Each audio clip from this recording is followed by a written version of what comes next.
வணக்கம். இன்னைக்கு என்ன சீவிங் மிஷினில் என்ன பார்க்க போகிறோன்னா, ஜாக் A2Bல ட்ரிம்மர் மாடலில் டிஸ்பிளேவோட ஃபங்க்ஷன் பார்க்க போகிறோம். இப்போது ஸ்பீடு எப்படி இன்க்ரீஸ் பண்ணுறது, எப்படி மைனஸ் பண்ணுறதுன்னு பார்க்க போகிறோம். இப்போ இங்கே ப்ளஸ் மார்க் இருக்குல்ல, இங்கே போயிட்டு ப்ளஸ் மார்க்கை கிளிக் பண்ணால் ஸ்பீடு இன்க்ரீஸ் ஆகுதா? ஸ்பீடு வந்து 2600 இப்போது ஸ்பீடு இருக்குது, அவ்வளோதான். ப்ரெஸ் பண்ணிவிட்டு நம்ம கையை எடுத்துட்டா அது ஃபிக்ஸ் ஆகிடும். இப்போ நான் இங்கே இது பண்ணுறேன் பாருங்க. ஓகேங்களா, இந்த ஸ்பீடுக்கு இது ரன் ஆகுது. இப்போது ஸ்பீடை கம்மி பண்ணோன்னா இந்த மைனஸ் இருக்குல்ல, இந்த மைனஸை கிளிக் பண்ணும். எவ்வளோ ஸ்பீடு நம்மளுக்கு லோ பண்ணணுமோ அதை 2000 வச்சுருக்கேன். இப்போ நான் ரன் பண்ணுறேன் பாருங்கள். இப்போ தெரியுதா, ஸ்பீடு வந்து கம்மியாக ரன் ஆகுது. இதுதான் ஸ்பீடு அப் பண்ணுறதுக்கு, இது லோ பண்ணுறதுக்கு இதான் ஸ்பீடு.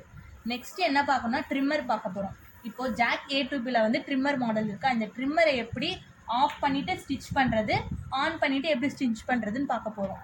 இப்போ இங்கே டாட் இருக்கா, இந்த டாட்டு இங்கே கீழே இருந்துச்சுன்னா ட்ரிம்மர் வந்து இருக்குதுன்னு அர்த்தம், மிஷினில் ஆனில் இருக்குதுன்னு அர்த்தம். இங்கே பாருங்கள், நான் இப்போது வந்து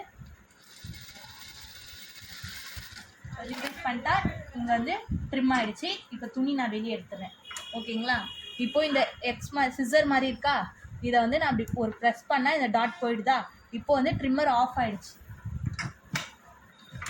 இப்போ ஆஃப் ஆகிடுச்சா. இப்போ நான் இங்கே ரன் பண்ணுறேன் பாருங்க.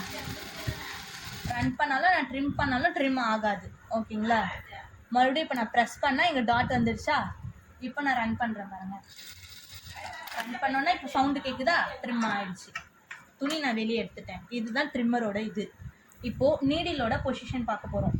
இப்போ இங்கே இருக்கா நீடில் மாதிரி, இது நீடில் வந்து இதுதான். இங்கே மேலே ஒரு கோடு இருக்கா, இதுதான் நீடிலோட இது. இப்போ மேலே இருந்துச்சுன்னா கோடு, நீடில் வந்து மேலே இருக்கதா அர்த்தம். இதுவே இங்கே நான் ப்ரெஸ் பண்ணுறேன், இப்போ நீடில் கீழே வந்துடுச்சா. இப்போ நீடில் வந்து கீழே இருக்கதா அர்த்தம். இப்போ நான் ரன் பண்ணுறேன் பாருங்கள். இப்போ நான் வந்து கோடு கீழே இருக்குது.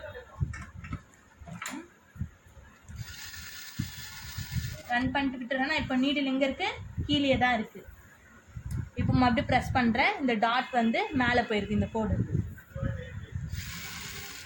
இப்போ விட்டோன்னே நீடில் வந்து அப் ஆயிடுச்சா, மேலே இருக்குது. இதுதான் நீடிலோட பொசிஷன், புரியுதுங்களா. இப்போது இந்த டாட் கீழே வந்தால் நீடில் வந்து கீழே போயிடும். இந்த டாட் மேலே போச்சுன்னா நீடில் வந்து மேலே அப்லேயே இருக்கும். இதுதான் இதோட ஃபங்க்ஷன். ஓகேங்களா.